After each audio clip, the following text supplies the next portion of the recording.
What is it like for you on a personal level to see these overdoses and these deaths over and over and over again?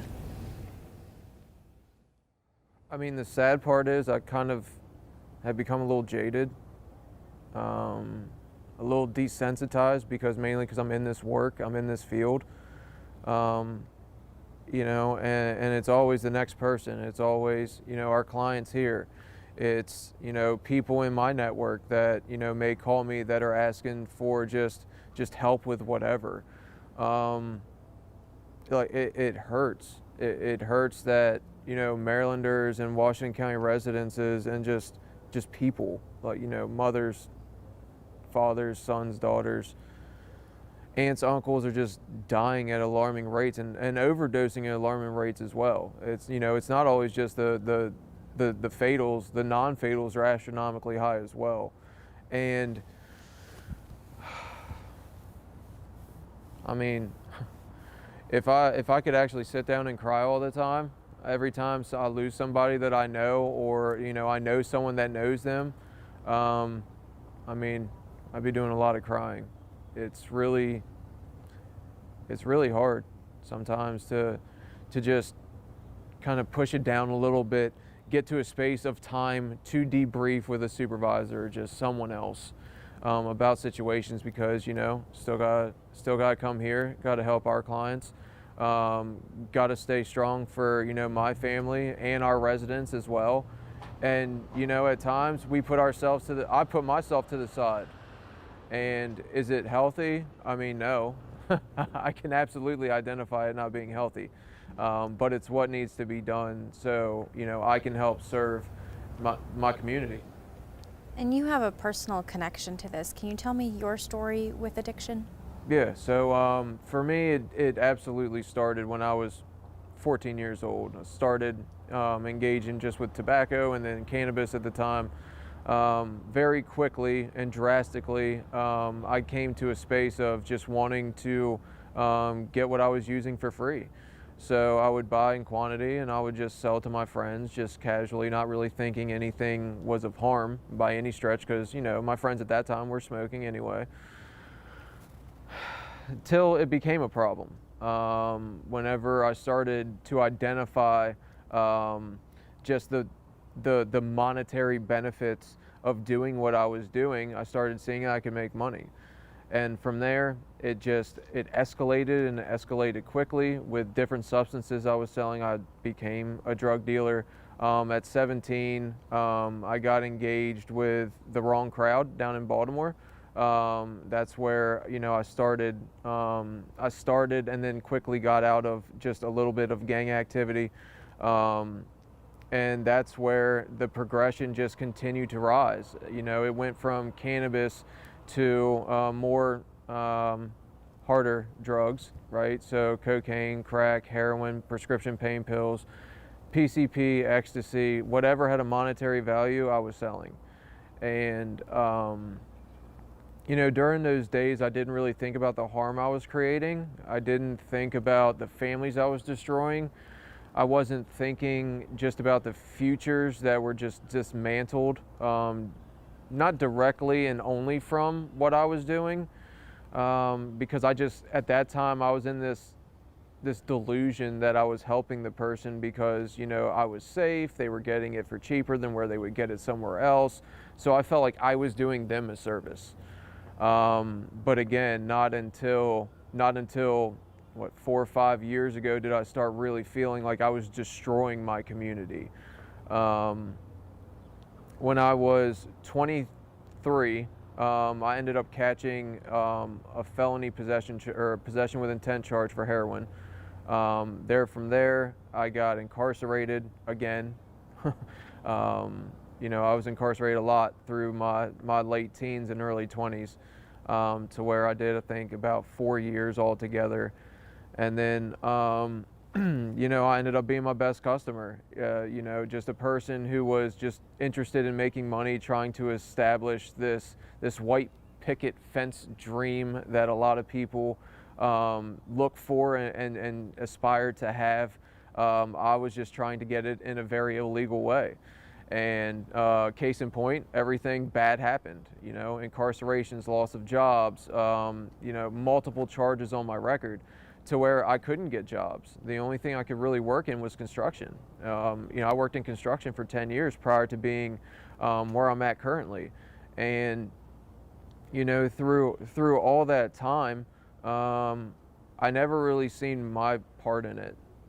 I just kind of looked at it as I was doing what I was doing to make my money. That's how I looked at it. Until the death of one of my ex-girlfriends, I didn't really ever see an issue at the time. There was nothing that, I knew it was wrong, but I didn't see it being like the worst of all things. I made sure I did certain things, like it's not like I robbed people. It's not like I engaged in more like violent activity. In my delusion, to be honest, I just sold drugs. And it wasn't until I got into this field and I started seeing people that I know from my earlier life still going through it, still losing their families, still dealing with criminal justice systems. It wasn't until then to where I was like, you know what, I want to help. I want to help my community get better. That's when I decided to just take the leap and get into this field. The lived experience piece absolutely helps, being in the substance use role and field, and that's where I started to establish different types of connections with people that are empowered to affect change at a more macro level, right? Not just the individual one-on-one. I mean, we're talking about big policy changes and, people that are in high levels that actually have those voices that can bring change to communities. Yes, for me, the one-on-ones are phenomenal, and that's where I started, and it's beautiful. But to me, it's just bigger. It's bigger than that. They go hand in hand. You help the person help themselves. Hopefully they pay it forward, so you could just develop this big group of recovery advocates that are fighting to just affect change. What made a difference for you that could help folks who are going through addiction now? I think it's about knowing your worth, especially when a person's in the grips of just the use. They don't feel, I didn't feel like I was worth it. I felt like I was just a burden on services. I was just a burden on the system. And, just playing that over and over and over again just made me really feel that I wasn't worth space in this entire world. Like I just felt like just a failure altogether. Failed my friends, my family, just failed my community. I just felt like an ultimate failure. And at the end of the day, it's not like I ever gave it that honest effort to remove myself from that and get better with myself, whatever that looked like. Just knowing that failure is part of a process, right? It's not just because I hiccuped or I misspoke or something didn't go my way that my entire goal has failed. It just means that I need to go back and do a different blueprint on what it looks like moving forward. You mentioned working on bigger policy change. From a bigger picture, what do you think lawmakers need to do in order to stop this epidemic? Stop it? I think that question and the answer is just going to be extremely huge. Obviously, money sounds good, just to support different services that need to be rendered.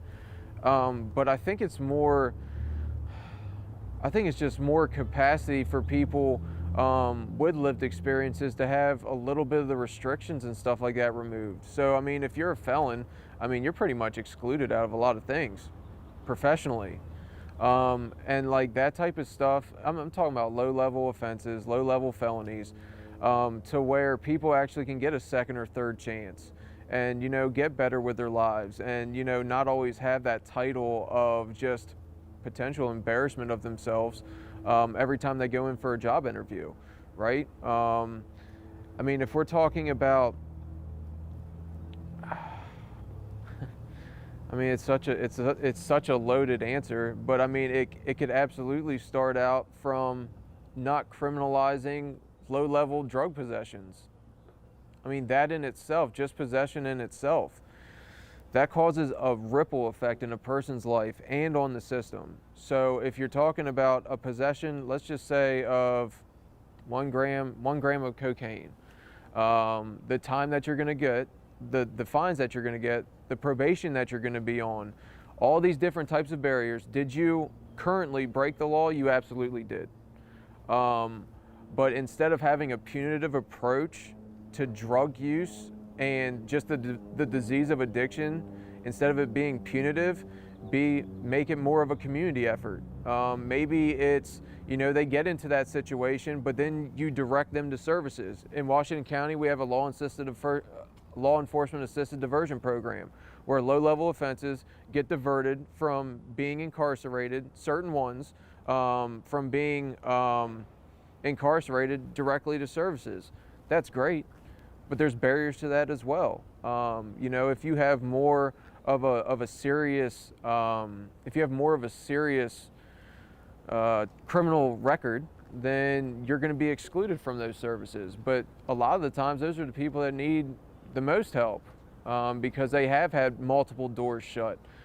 They have had multiple failed attempts at the recovery process, whatever that looks like. This notion of, a person gets into recovery, they get 1 or 2 chances.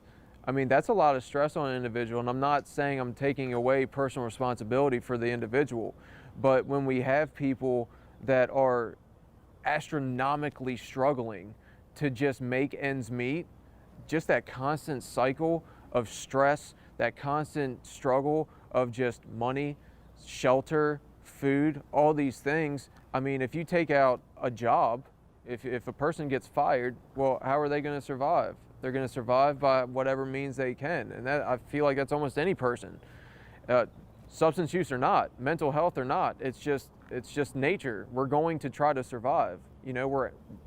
That's just who we are as human beings. We try to survive. And I think just more of the humanizing piece and just use of drugs altogether could help individuals feel more worth it and feel more ample to find help. Just one final thought that I'm looking for. How does your lived addiction and recovery experience help you help the folks here? I think I can speak their language. Just through my personal growth throughout my entire life. When you kind of been down and out, there are certain things you identify with, and when you're able to see just a light at the end of the tunnel, just see somebody almost just like you, get better with their life and be in these different positions, whether it's a position of authority, whether it's a position of change. It doesn't matter what position they're in, but if a person sees what they want to see in an individual, be part of them, well, I mean, that in itself speaks volumes for that individual. If that person can do it, I can do it. And just that thought in itself moves mountains for people in recovery.